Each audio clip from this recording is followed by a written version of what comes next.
Hello guys, welcome to dreamer class. और आज class 6 के एनसीईआरटी के चैप्टर 9 को अपन पढ़ने जा रहे हैं, जिसका टॉपिक है व्यापारी, राजा और एवं तीर्थयात्री। ठीक है, व्यापारी, राजा एवं तीर्थयात्री। तो व्यापारी, राजा एवं और तीर्थयात्री। तो अब इसमें देखते हैं कि एक छोटी सी स्टोरी है।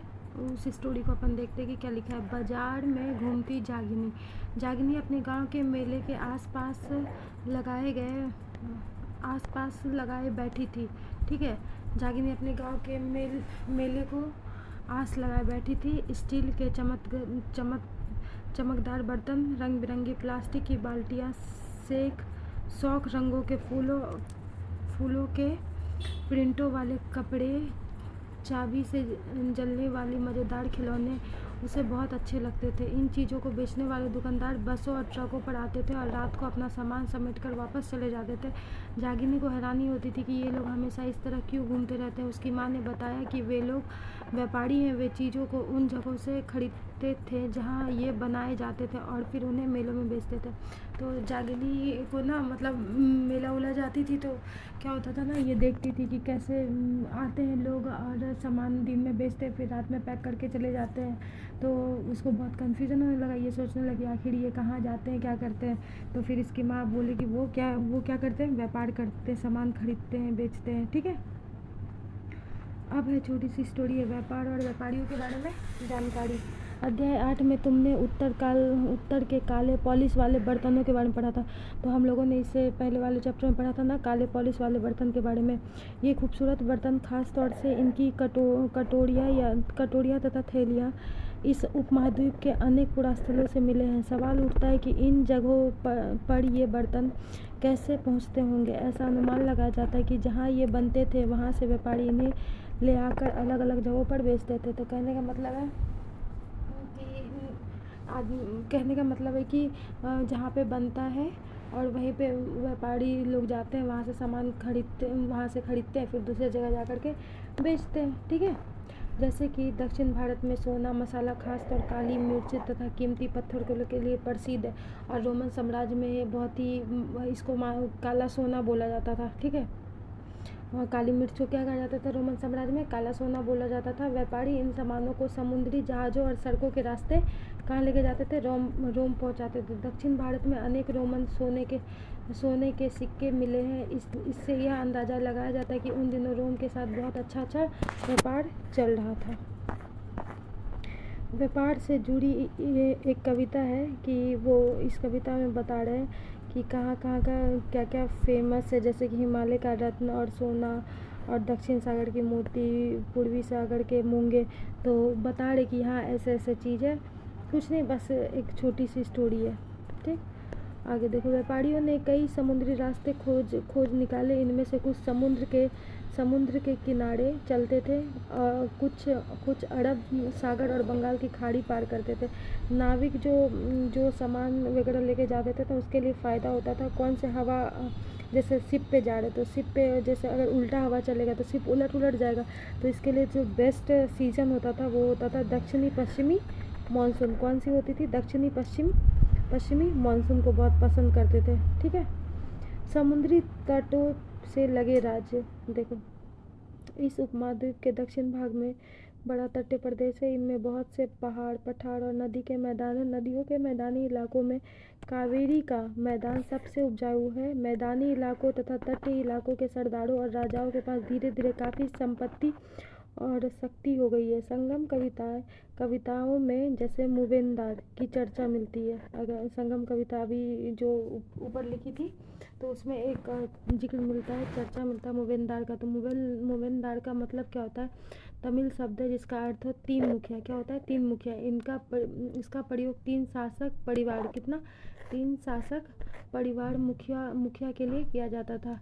ये चोल, चेर तथा पांड्य जो करीब 2300 साल पहले दक्षिण भारत में काफ़ी शक्तिशाली माने जाते थे। इन तीन मुखियाओं के अपने दो सत्ता केंद्र थे। कितने थे, दो सत्ता केंद्र थे। इसमें से एक तटीय हिस्से में और दूसरा अंदरूनी हिस्से में था। इस तरह 6 केंद्रों में से 2 बहुत महत्वपूर्ण था। एक चोलों का पत्तन पुहार या कावेरीपट्टनम, दूसरा पांड्यों की राजधानी क्या थी, मथुरा थी। कहने का मतलब है मूवेंदार जो शब्द का मिलता है वो 3 राजवंशों को, 3 परिवार के मुखियाओं के लिए किया गया। क्या मूवेंदार शब्द का यूज़, ये तमिल वर्ड है। जो चोल चेर पांड्या है ना, तो वो दक्षिण भारत में 2300 साल पहले दक्षिण भारत में काफ़ी शक्तिशाली माने जाते थे।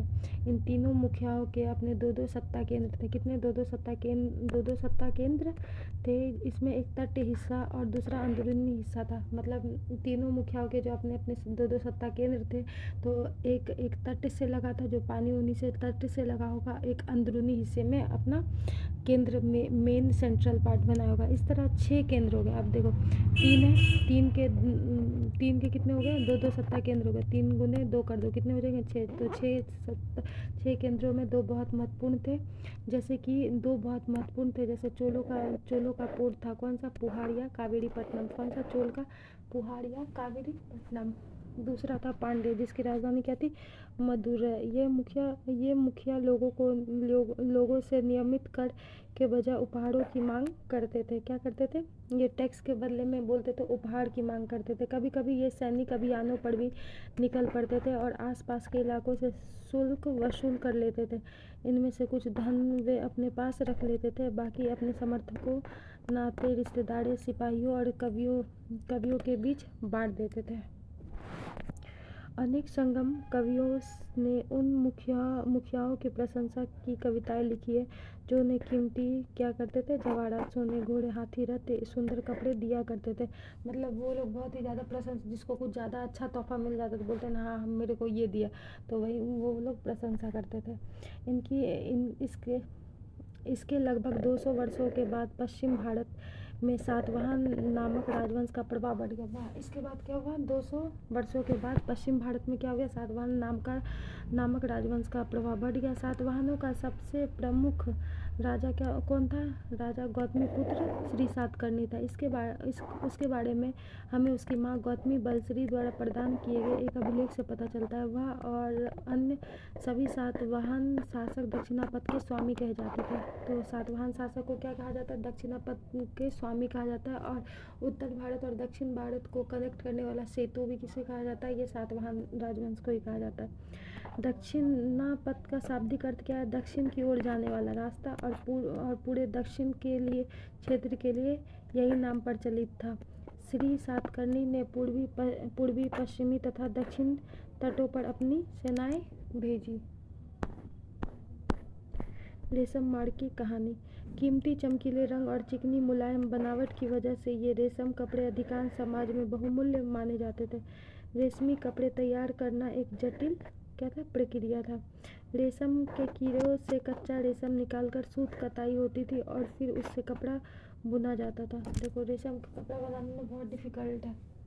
उनके जो रेशम के जो कीड़े होते थे, उससे कच्चा रेशम निकाला जाता था, फिर उसको सूत कताई की जाती थी, फिर जाकर के उसका कपड़ा बुना जाता था। तो रेशम बनाने की तकनीक का आविष्कार सबसे पहले चीन का करीब 7000 साल पहले हुआ। इस तकनीक को उन्होंने हजारों साल तक बाकी दुनिया में छुपाए रखा। ठीक है, सबसे पहले कहाँ? चीन में हुई थी 7000 साल पहले। और ये ना पूरा दुनिया को बताने बहुत हजारों साल तक ये दुनिया को दुनिया से छिपा के रखे थे। पर चीन से पैदल, घोड़े और ऊँटों पर कुछ लोग दूर दूर की जगह पर जाते थे और उनके हाथ रेशम कपड़े भी ले जाते थे। जिस रास्ते से ये लोग यात्रा करते थे, वे रेशम मार्ग, सिल्क रूट के नाम से प्रसिद्ध था। तो ये सब जो जाते थे अपना घोड़ा, हाथी जो भी लेकर के जाते थे, तो वो उन लोग को रेशम के कपड़े भी कुछ मिल जाते होंगे। ठीक है, और जिस रास्ते से जाते थे ना, उसको बोलता था सिल्क रूट के नाम से प्रसिद्ध था। कौन सा रूट? रेशम मार्ग। सोचो कितना रेशम पॉपुलर था कि रोड का नाम भी, मतलब उस एरिया का, उस मार्ग का नाम रख दिया रेशम मार्ग। ठीक है, सिल्क रूट। कभी कभी चीन के शासक ईरान और पश्चिमी एशिया के शासकों को उपहार के तौर पर क्या देते थे? रेशम के कपड़े भेजते थे। ये लोग उपहार के तौर पर क्या, चीन वाले क्या करते थे? कभी ईरान, पश्चिम एशिया के शासकों को उपहार के तौर पर क्या देते थे? रेशम देते थे। यहाँ से रेशम के बारे में जानकारी और भी पश्चिम की ओर फैल गई। करीब 2000 साल पहले रोम के शासकों और धनी लोगों के बीच रेशम कपड़े बनाना एक फैशन बन गया। ठीक है, कुछ टाइम के बाद क्या हो गया? ये रेशम कपड़े बनाना बहुत ही फैशन बन गया। कहाँ? रोम में। करीब 2000 साल पहले रोम के शासकों और धनी लोगों के बीच रेशम कपड़े बनाना क्या हो गया, एक फैशन बन गया। इसकी कीमत बहुत ही ज़्यादा होती थी क्योंकि चीन से इसके लाने में दुर्गम पहाड़ी रेगिस्तान रास्तों से होकर जाना पड़ता था। यही नहीं, रास्ते के आसपास रहने वाले लोग व्यापारी से यात्रा शुल्क भी मांगते थे, यानी कि टैक्स वगैरह भी मांगते थे। और इसमें सिल्क रूट तथा उसकी शाखाओं को दिखाया गया है। कुछ शासक इसके बड़े बड़े हिस्से पर अपना नियंत्रण करना चाहते थे क्योंकि इस रास्ते पर यात्रा कर रहे व्यापारियों से उन्हें कर, शुल्क और तोहफा के जरिए लाभ मिलता था। इसके बदले ये शासक इन व्यापारी को अपने राज्य से गुजरने वक्त लुटेरों के आक्रमण से सुरक्षा करते थे। अब क्या होता है कि रास्ते में अगर कोई सामान कोई उन लोगों लेके जाते थे, रोम जाते थे, मान के चलो रेशम ही चीन के रास्ते से रोम लेकर जा रहे। अब रास्ते में बहुत सारा चोर चपाटी भी होता है, तो इन लोग अपना जो ब्रोकर सब होते हैं ना, उनको टैक्स दिया करते थे, ठीक है, तब जा कर के रास्ता पास वगैरह करते थे। सिल्क रूट पर नियंत्रण रखने वाले शासकों में सबसे प्रसिद्ध कौन थे, कुषाण थे। कौन थे, कुषाण। करीब 2000 साल पहले मध्य एशिया तथा पश्चिमोत्तर भारत पर इनका शासन था। पेशावर और मथुरा जो थी इनकी मुख्य शक्तिशाली केंद्र थी, राजधानी भी थी। तक्षशिला भी इनके राज का हिस्सा था। कौन सा, तक्षशिला। इनके शासनकाल में सिल्क रूट की एक शाखा मध्य एशिया से होकर सिंधु नदी के मुहाने के पत्तनों तक जाती थी, यानी कि मान के चलो इंडिया का ये जम्मू कश्मीर वाला पार्ट है, ठीक है। ऊपर में जैसे कि ये सिंधु नदी बह रही है, तो यहाँ पे एक पत्तन उत्तन होगा, तो मुहाने पर एक पत्तन था जहाँ पर फिर यहाँ से जहाज द्वारा रेशम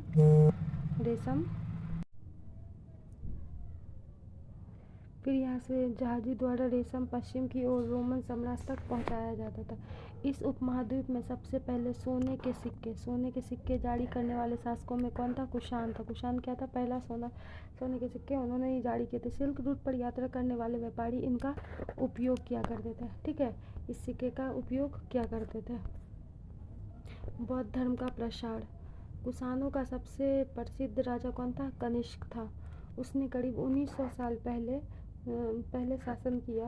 उसने एक बौद्ध परिषद का गठन किया जिसमें एकमात्र होकर विद्वान महत्वपूर्ण विषयों पर विचार विमर्श करते थे। बुद्ध की जीवनी, बुद्ध चरित। बुद्ध की जीवनी क्या है, बुद्ध चरित के रचनाकार कौन है, अश्वघोष। अश्वघोष ने कौन सा बुक लिखा है, बुद्ध चरित। कनिष्क के दरबार में रहते थे।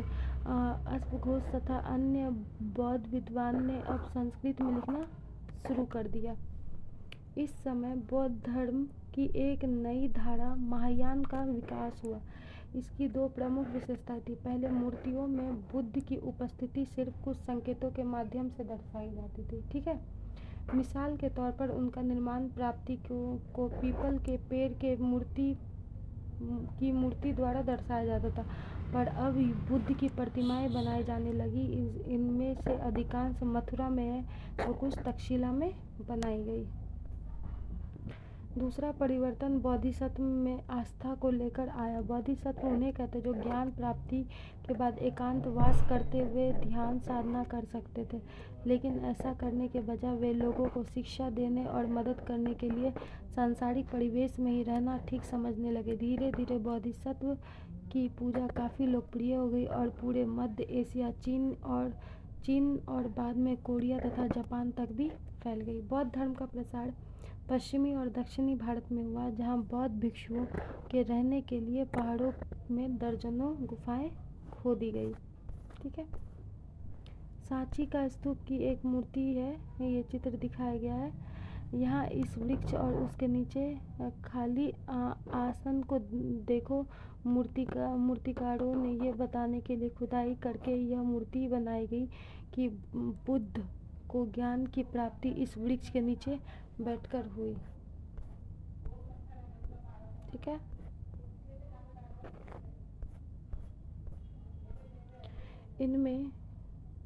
इनमें कुछ गुफाएं राजा और रानियों के आदेश पर बनाई गई तो कुछ व्यापारी तथा कृषकों के द्वारा। इनमें से ज़्यादातर गुफाएं पश्चिमी घाट के दर्रों के पास बनाई गई थी।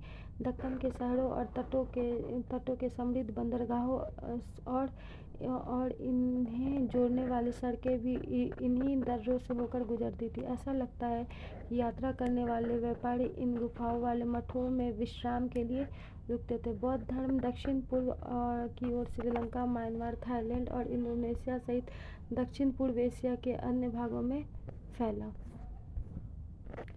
बाएं ओर देखो कि मथुरा में बनी बुद्ध की एक प्रतिमा का चित्र और दाएं में तक्षशिला में बनी बुद्ध की प्रतिमा का चित्र। इन चित्रों को देखकर बताओ कि बीच क्या क्या समानताएं और क्या क्या भिन्नताएं हैं।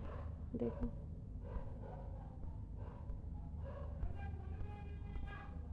थेरवाद नामक बौद्ध धर्म का आरंभिक रूप इन क्षेत्रों में कहीं अधिक प्रचलित था। तीर्थ यात्राओं का जिज्ञासा। व्यापारी काफिलों में तथा जहाजों पर दूर दूर जाया करते थे। बहुत से तीर्थयात्री भी उनके साथ यात्रा पर निकल पड़ते थे। तीर्थयात्री वे स्त्री पुरुष होते थे जो प्रार्थना के लिए पवित्र स्थानों की यात्रा किया करते थे। इसी तरह भारत की यात्रा पर आया चीनी बौद्ध तीर्थयात्री का कौन आया? फा सियेन। ठीक है, इसी तरह भारत की यात्रा पर चीन बौद्ध यात्री कौन था? फा सियेन। कौन है? फा सियेन काफ़ी प्रसिद्ध है। वह करीब 1600 साल पहले आया। च्वेन त्सांग 1400 साल पहले भारत आया। उसके करीब 50 साल बाद कौन आया? इत्सिंग आया। वे सब बौद्ध के जीवन से जुड़ी जगहों के और प्रसिद्ध मठों को देखने के लिए भारत आए थे।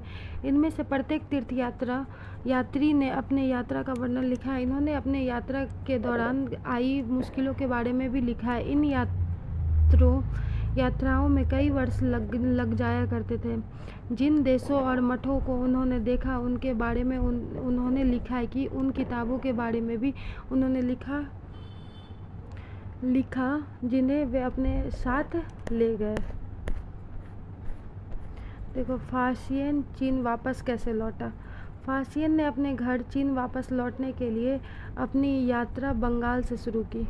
ठीक है, वह व्यापारियों के एक जहाज पर चढ़ा। मुश्किल से वे 2 दिन ही चल पाए थे कि एक समुद्री तूफान में फंस गए थे। व्यापारी अपने जहाज को डूबने से बचाने के लिए उनमें से अपने माल को फेंककर जहाज को हल्का करने की कोशिश करने लगे। फासियन ने भी अपने सामान को तो फेंक दिया पर अपनी उन पांडुलिपि और बुद्ध की मूर्तियों को नहीं फेंका जिन्हें उसने अपनी भारत यात्रा के दौरान संकलित की थी। अतः 13 दिनों के बाद आंधी रुकी। उसने समुद्र का वर्णन इस प्रकार किया। समुद्र असीम है। सूर्य, चांद और तारों की गति को देखे बिना यह पता लगा पाना असंभव है कि पूर्व किधर है या पश्चिम किस दिशा में है। अगर बरसात और अंधेरा हो तो जहाज को हवा की रुख में ले जाने के अलावा और कोई चारा नहीं है। जावा पहुंचने में उसे 90 दिन से ज़्यादा लगे। वहाँ वह 5 महीनों के लिए रुका। इसके बाद दूसरे व्यापारी जहाज में चढ़कर वह चीन पहुँचे। तो कहने का इसका कोई ये है कि कैसे वो गया, कितना मुश्किल था समुंदर पार करना। हवा का झोंका आया और उन लोग को एरिया भी नहीं पता चल रहा था समुंदर में जाने के बाद किधर नॉर्थ है, ईस्ट है। तो सूर्य, चांद की, तारों की गति को देखकर इन लोग पहचानते थे। ठीक है, अब है च्वेन त्सांग भूमार्ग से उत्तर पश्चिम और मध्य एशिया होकर चीन वापस लौटा। उसने सोने, चांदी और चंदन की लकड़ी की बनी बुद्ध की मूर्तियाँ 600 से भी ज़्यादा पांडुलिपि एकत्र की। जो च्वेन त्सांग, इन्हें वह लगभग 20 घोड़ों पर लाद कर ले गया, पर इसमें से 50 पांडुलिपियाँ उस समय खो गई जब सिंधु नदी पार करते हुए उसकी नाव उलट गई। अपने जीवन का बाकी हिस्सा उसने बची हुई पांडुलिपि का संस्कृत चीनी अनुवाद करने में लगा दिया। नालंदा शिक्षा का एक विशिष्ट केंद्र। च्वेन त्सांग का तथा अन्य तीर्थयात्रियों ने उस समय में सबसे प्रसिद्ध बौद्ध विद्या केंद्र कौन है? नालंदा, बिहार में अध्ययन किया। उसने नालंदा के बारे में इस प्रकार लिखा है, यहाँ के शिक्षक योग्यता तथा बुद्धि में सबसे आगे हैं। बुद्ध के उपदेशों का वह पूरी ईमानदारी से पालन करते हैं। मठ के नियम काफ़ी सख्त हैं जिन्हें सबको मानना पड़ता है। पूरे दिन वाद विवाद चलते ही रहते हैं जिससे युवा और वृद्ध दोनों ही एक दूसरे की मदद करते हैं। विभिन्न शहरों से विद्वान लोग अपनी शंकाएं दूर करने यहाँ आते हैं। नए आगंतुकों से पहले द्वारपाल ही कठिन प्रश्न पूछते हैं। उन्हें अंदर जाने की अनुमति तभी मिलती है जब वे द्वारपाल को सही उत्तर दे पाते हैं। 10 में से 7-8 सही उत्तर नहीं दे पाते। भक्ति की शुरुआत।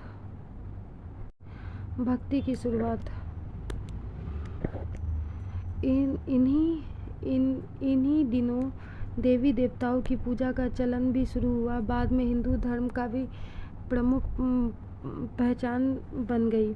इसमें शिव, विष्णु और दुर्गा जैसे देवी देवताएं शामिल हैं। इन देवी देवताओं की पूजा भक्ति परंपरा के माध्यम से की जाती थी। भक्ति उस समय काफ़ी लोकप्रिय परंपरा बन गई। किसी देवी या देवता के प्रति श्रद्धा को ही भक्ति कहा जाता है। भक्ति का पथ सबके लिए खुला, चाहे वह धनी हो या गरीब, ऊंची जाति का हो या नीची जाति का, स्त्री हो या पुरुष। भक्ति मार्ग की चर्चा हिंदुओं का पवित्र ग्रंथ कौन है? भगवत गीता में की गई है। भगवत गीता महाभारत का हिस्सा है क्या? भगवत गीता। इसमें भगवान कृष्ण अपने भक्त और मित्र अर्जुन के सभी धर्मों को छोड़कर उनकी शरण में आने का उपदेश देते हैं, क्योंकि केवल कृष्ण ही अर्जुन की सारी बुराइयों से मुक्ति दिला सकते हैं। पूजा का यह रूप धीरे धीरे देश के विभिन्न भागों में फैलने लगा। भक्ति मार्ग अपनाने वाले लोग आडंबर के साथ पूजा पाठ करने के बजाय ईश्वर के प्रति लगन और व्यक्तिगत पूजा पर जोर देते थे। भक्ति मार्ग अपनाने वाले का यह मानना है कि अगर अपने आराध्य देवी या देवता की सच्चे मन से पूजा की जाए तो वह उसी रूप में दर्शन देंगे जिसमें भक्त उसे देखना चाहते। इसलिए आराध्य देवी देवता मानव के रूप में हो सकते हैं या फिर सिंह, पेड़ या अन्य किसी भी रूप में। जैसे जैसे इस विचार को समाज द्वारा स्वीकृति मिलती गई, कलाकार देवी देवताओं की एक से बढ़कर एक खूबसूरत मूर्तियाँ तैयार करने लगे। भक्ति भज शब्द से बना। किससे? भज शब्द से बना, जिसका अर्थ विभाजित करना या हिस्सेदारी। भक्ति कौन से शब्द से बना? भज शब्द से बना है, जिसका अर्थ क्या है? विभाजित करना या हिस्सेदारी होता है। इसका अर्थ यह है कि भक्ति भगवान और भक्त के बीच परस्पर का अंतरंग संबंध है। ठीक है। भक्ति भगवत या भगवान के प्रति झुकाव है। भगवत का एक अर्थ यह भी है जो अपने ऐश्वर्य तथा सुख को भक्तों के साथ बांटता है। यानी भक्त या भागवत अपने देवी देवताओं के भग का हिस्सेदार होता है। एक भक्त द्वारा लिखी गई एक कविता।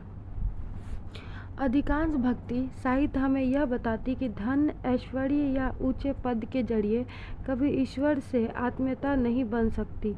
करीब 1400 साल पहले शिव भक्त अप्पार द्वारा तमिल में लिखी एक कविता का यह एक अंश है।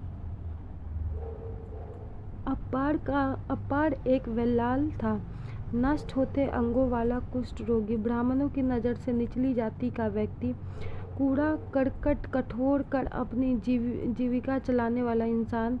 अगर ये लोग भी गंगा को अपनी जटाओं में छिपा लेने वाले शिव के दास बन जाए तो मैं उनकी आराधना करूँगा, क्योंकि वे मेरे ईश्वर समान हैं। देवी देवताओं का विशेष सम्मान होता था, इसलिए विशेष जगहों पर ही उनकी मूर्तियाँ को रखा जाता था। इन स्थानों को ही क्या कहते थे? मंदिर कहते थे।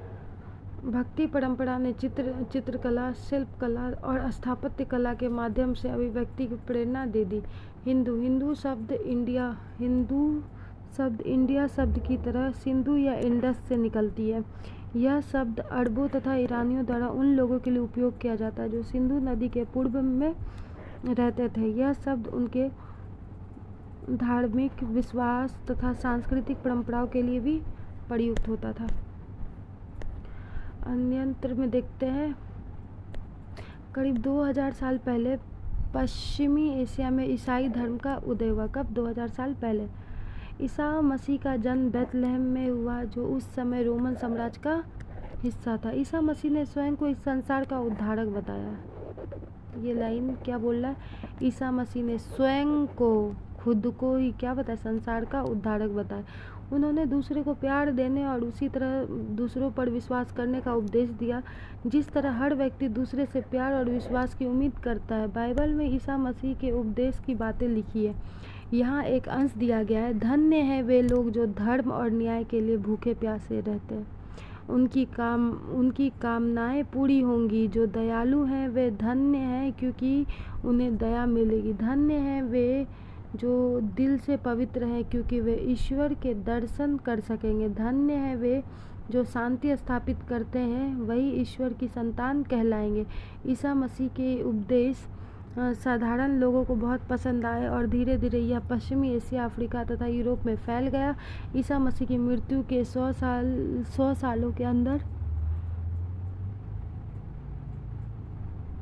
ही भारतीय उपमहाद्वीप के पश्चिमी तट पर पहले ईसाई धर्म प्रचारक पश्चिमी एशिया से आए। केरल के ईसाइयों को सीरियाई ईसाई कहा जाता है। ये इम्पोर्टेंट है, ठीक है। केरल के ईसाइयों को क्या कहा जाता है? सीरियाई ईसाई कहा जाता है, क्योंकि संभवतः वे पश्चिम एशिया से आए थे और विश्व के सबसे पुराने ईसाइयों में से है। इम्पोर्टेंट वर्ड देख लो बच्चे। उपयोगी शब्द: व्यापारी, मुवेंदार और रास्ता या मार्ग, रेशम, कुषाण, महायान, बोधिसत्व और फिर तीर्थयात्री और भक्ति। तिथि देख लो। रेशम बनाने की कला की खोज कब हुई? 7000 साल पहले। चोल चेल पांड्या कब थे? 2300 साल पहले। और फिर रोमन साम्राज्य से रेशम की बढ़ती मांग लगभग 2000 साल पहले। कुषाण शासक कनिष्क 1900 साल पहले। फासियन का भारत आगमन 1600 वर्ष पहले। स्वयं त्सांग की भारत यात्रा। अपार काशी विस्तृति की रचना 1400 साल पहले। तो हमारी आज ये टॉपिक कंप्लीट हुई। नेक्स्ट चैप्टर अपन दूसरे लेक्चर में देखते हैं, ठीक है।